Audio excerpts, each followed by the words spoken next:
আল্লাহ রাসূল সাল্লাল্লাহু আলাইহি ওয়াসাল্লাম কখনোই রাখতেন না। সুবহানাল্লাহ নাই? আল্লাহ রাসূল সাল্লাল্লাহু আলাইহি ওয়াসাল্লাম কখনোই ওনার সাথে কেউ খারাপ আচরণ করলে উনি রাখতেন না। ওনাকে অত্যাচার করা হয়েছে, তিনি রাখতেন না। জুলুম করা হয়েছে, তিনি রেগে যেতেন না। রাসূল সাল্লাল্লাহু আলাইহি ওয়াসাল্লাম মক্কায় যখন নামাজ পড়তেন, উটের পচা নাড়ি ভুঁড়ি আল্লাহ রাসূল সাল্লাল্লাহু আলাইহি ওয়াসাল্লাম ঘাড়ে আর পিঠের উপর চাপিয়ে দেয়া হতো।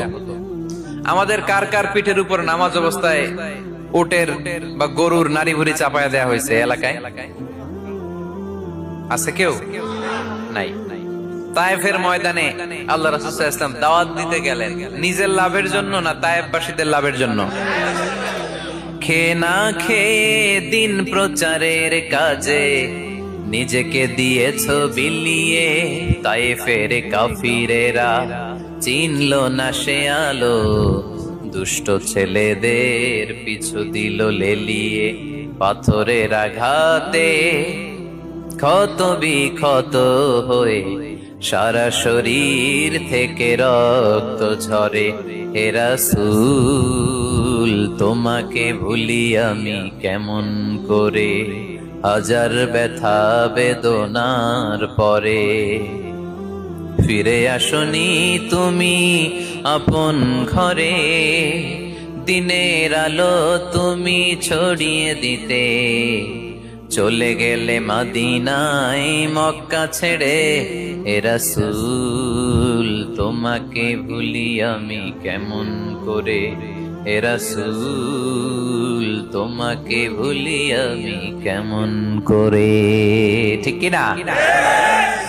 তায়েফের ময়দানে রক্তাক্ত হলেন তিনটা জায়গায়, দেখে এসেছি আমি। এখানে আহত করা হলো, আবার উঠে দাঁড়ালেন, আবার পাথর মারা হলো। কোন গায়ে পাথর মেরেছো তোমরা? এরকম সুন্দর শরীর পৃথিবীর কোন দ্বিতীয় মানুষের ছিল নাকি? এত সুশ্রী মানুষ, শুভ্র মানুষ, পরিচ্ছন্ন মানুষ দুনিয়াতে দ্বিতীয়টা ছিল না। এত নুরানি চেহারার মানুষ পৃথিবীতে দ্বিতীয়টা নাই। এই মহানবীকে ওরা পিটিয়ে রক্তাক্ত করেছে, পাথর মেরে রক্তাক্ত করেছে। 3 বার গেছি ওদের লাভের জন্য, ওরা আমারে মারলো। আহা, তারপরও রাসূল সাল্লাল্লাহু আলাইহি ওয়াসাল্লাম কি রেগে গিয়েছেন? কারণ রেগে গেলেন তো হেরে গেলেন। কোনোভাবে রাসূল সাল্লাল্লাহু আলাইহি ওয়াসাল্লাম রাখতেন না। নিজের উপর অত্যাচার আসলে রাসূল সাল্লাল্লাহু আলাইহি ওয়াসাল্লাম রাগেন নাই।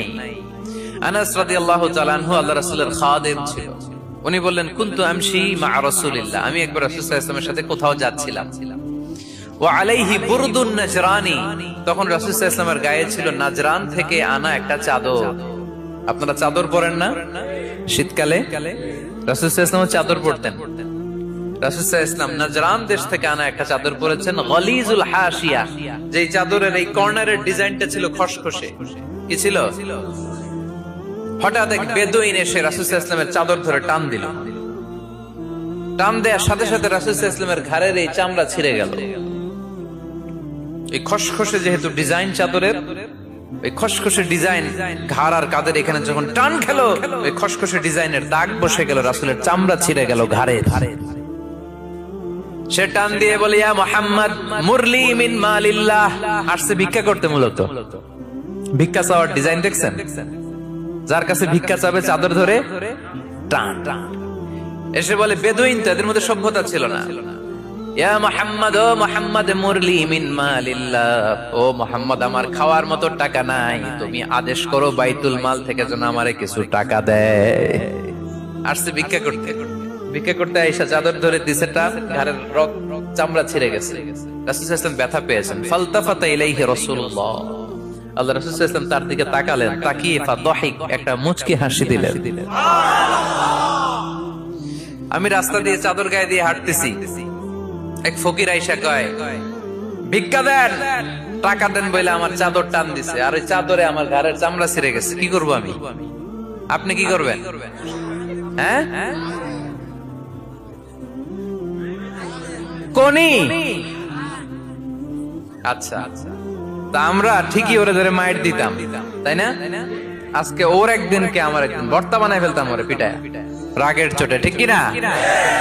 আল্লাহ রাসূল সাল্লাল্লাহু আলাইহি ওয়াসাল্লাম try to think about it, try to ponder on the story. এই মোরাল অফ দ্য স্টোরি কি? রাসূল সাল্লাল্লাহু আলাইহি ওয়াসাল্লামের প্রফেটিক স্টোরি থেকে আপনাকে ভাবতে হবে। ভিক্ষা করতে এসে চাদর ধরে টান দিয়ে ঘাড়ের চামড়া ছিঁড়ে ফেলেছে, রাসূল তাকিয়ে মুচকি হাসি দিলেন। মুচকি হাসি দিয়ে বললেন, যাও বাইতুল মাল থেকে কিছু সম্পদ ওরে দিয়ে দাও। কি নবী ছিলেন! তার মানে উনার গায়ে যত আঘাতই আসতো কখনো উনি রাখতেন, তবে মাঝে মাঝে রাখতেন। যদি আল্লাহর বিধান লঙ্ঘিত হতো তখন বিশ্বনবী রেগে যেতেন। আল্লাহর জমিনে আল্লাহর বিধান লঙ্ঘিত হলে এই লোকটা রেগে যেতেন প্রিয় নবী, তখন সহ্য করতেন না।